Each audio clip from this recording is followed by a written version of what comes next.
What's up, guys? Welcome back to Flipping the Script Fishing. Well, it's that time of year here in Tennessee and most surrounding parts. The spawn is in full swing, and sight fishing is a crucial part of fishing this time of year. The other day I got an opportunity to go out fishing for a couple hours. So I began searching coves for signs of bedding bass. Now, in my experience on highly pressured lakes, noticing these signs from far off and making a long cast is crucial in getting bites. So let me quickly go over what I'm looking for.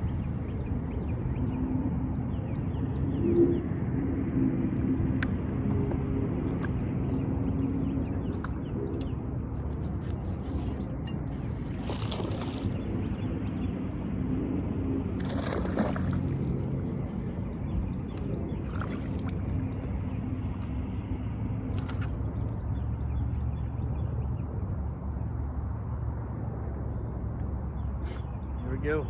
We're on a stump. You keeper? Take it. Shake your head.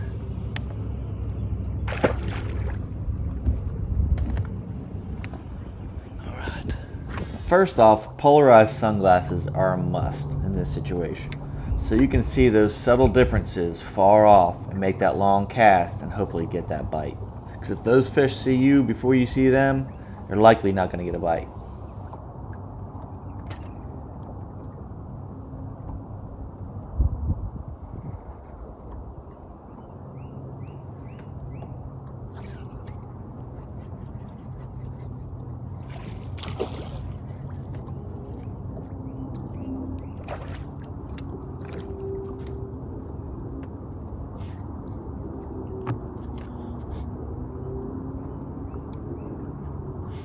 Another stump. Not the size we're looking for, though. First thing you're looking for is a hard bottom, or something hard that the fish can lay their eggs on, whether it be roots, a stump, a lay down, or rocks. The base of dock pilings and root balls can also be really good on those reeds, but that usually doesn't happen until the water comes up just a little bit more. Check out that. A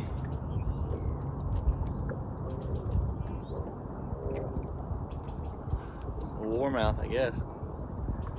Beauty. Hammered. Now, when the bottom of the lake is light colored, I look for these dark spots, these dark irregularities, and that's where I'll throw. Now, they can be very subtle, but oftentimes that's where a fish will be hanging out.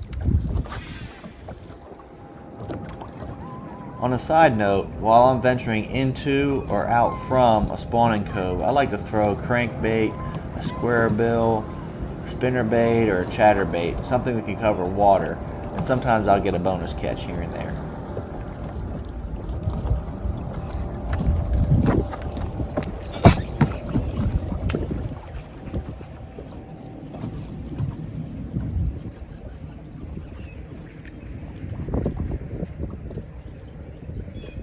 Gosh.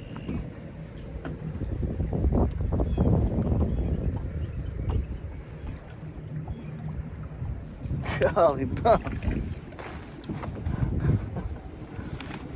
Woo.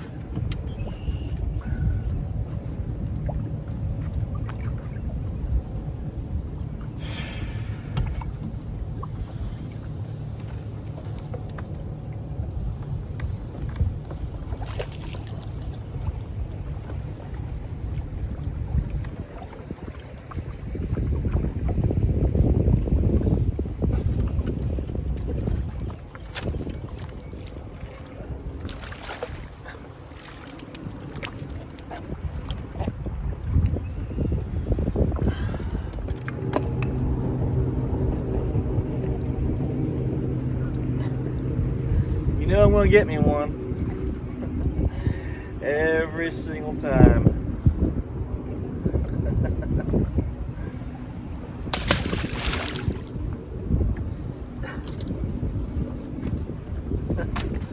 Yeah.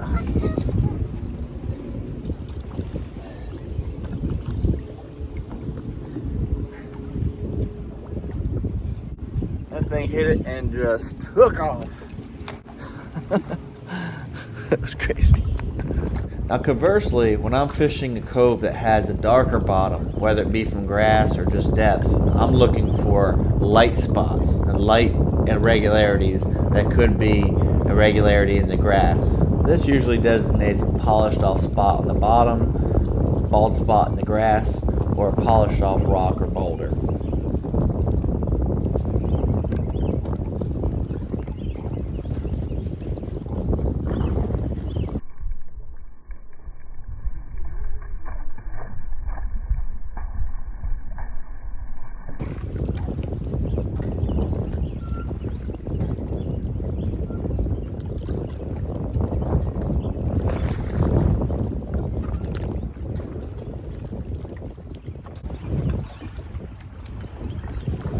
Here we go. First cast with that green pumpkin blue. Let's keep it. Let's see if there's another one. Sun-soaked rocky banks are also really great places to look. Here you want to target cracks, change in size of the boulders, or irregularities in the rock shape or edges of the rock. Seams where different sizes touch up against each other are also good places. Be patient though. This time of the year, the fish will bite just the tail of your worm oftentimes. And when you go to set that hook, sometimes you'll come up with just half a worm. If this happens a lot to you, sometimes minor changes will make all the difference. Whether it's changing the color of the worm, changing the size, or heck, even in this case, I threw half a worm and started hooking up better. This is also where a Ned Rig comes in handy, because if they suck in the bait, likely they sucked in the hook as well. So here I took the half a worm that I had left, and I sprayed a little bit of chartreuse on the very back of it, and that seemed to do the trick.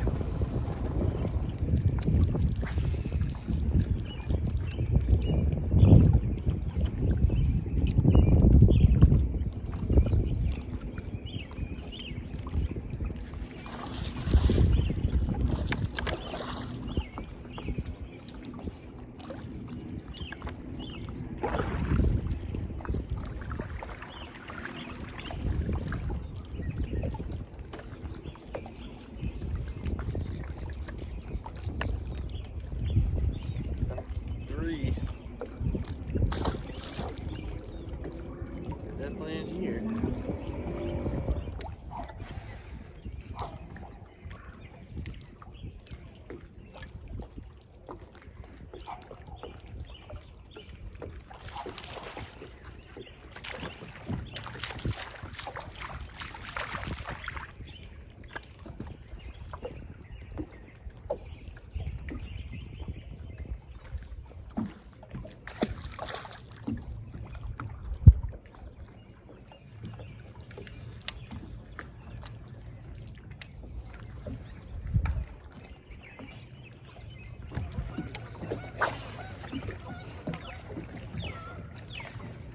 If you target these spots, whether they be light spots on dark bottoms or dark spots on light bottoms, you'll maximize your time out on the water. You won't just be blindly casting as you're going down the bank.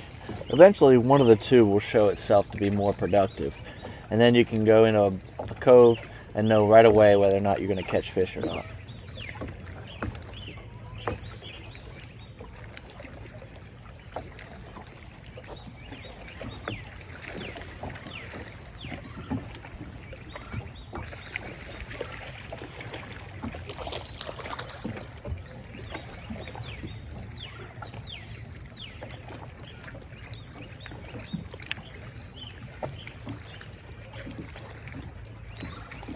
Find out where the babies live.